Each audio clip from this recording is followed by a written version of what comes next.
নমস্কার বন্ধুরা, আজ চলে এসেছি একটা নতুন রেসিপি নিয়ে আপনাদের সঙ্গে শেয়ার করব বলে। আজ বানাবো কুমড়ো পাতা দিয়ে চিংড়ি মাছের ভাপা। ভিডিওটা সবাই দেখতে থাকুন। তার জন্য আমি বাগানে চলে এসেছি। এখানে একটা কুমড়ো গাছ হয়েছে আমাদের বাগানে। দেখুন কুমড়ো গাছের কচি কচি পাতাগুলো আমি তুলে নিচ্ছি। 8-10টা মতো পাতা আমি তুলে নিয়ে চলে আসলাম। এবার পাতাগুলো আমি ধুয়ে রেখে দেব।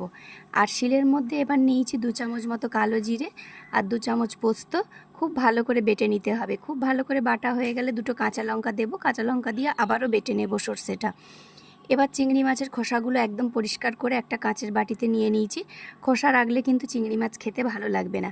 সমস্ত খোসা ভালোভাবে পরিষ্কার করে নিয়ে এবার সর্ষে পোস্ত বাটা আর কাঁচা লঙ্কা বাটা দিয়ে একটু নুন দিয়ে পরিমাণ মতো কাঁচা সর্ষের তেল দিয়ে এই চিংড়ি মাছটা মেখে নিতে হবে।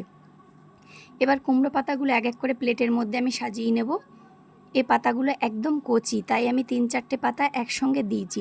আর আপনাদের কাছে যদি একদম কচি পাতা না থাকে, একটু শক্ত পাতা হলে তাহলে 2-1টা দেবেন, বেশি দেবেন না।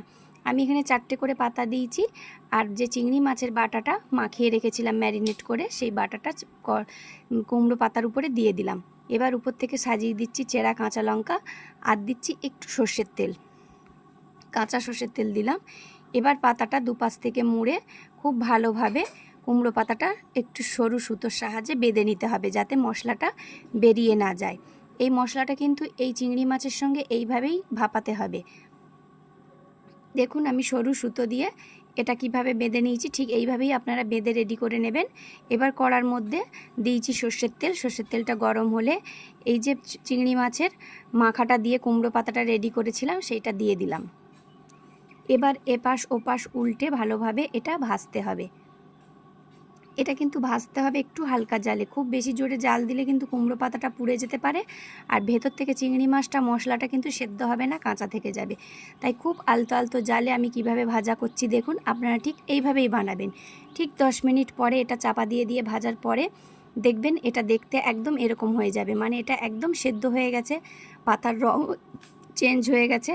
এবার একটা প্লেটের মধ্যে আমি এটা নামিয়ে আপনাদেরকে দেখাবো চিংড়ি মাছটা ভেতর থেকে কিভাবে সেদ্ধ হয়েছে। দেখুন কুমড়ো পাতাগুলো একদম নরম, তাই একদম গলে গেছে। এই দেখুন কীরকম গরম ভাব উঠছে। দেখুন আপনারা দেখুন সর্ষে পোস্ত আর কাঁচা লঙ্কা চিংড়ি মাছটা কিভাবে সেদ্ধ হয়ে গেছে গরম গরম ভাতের সঙ্গে। এইবার পরিবেশ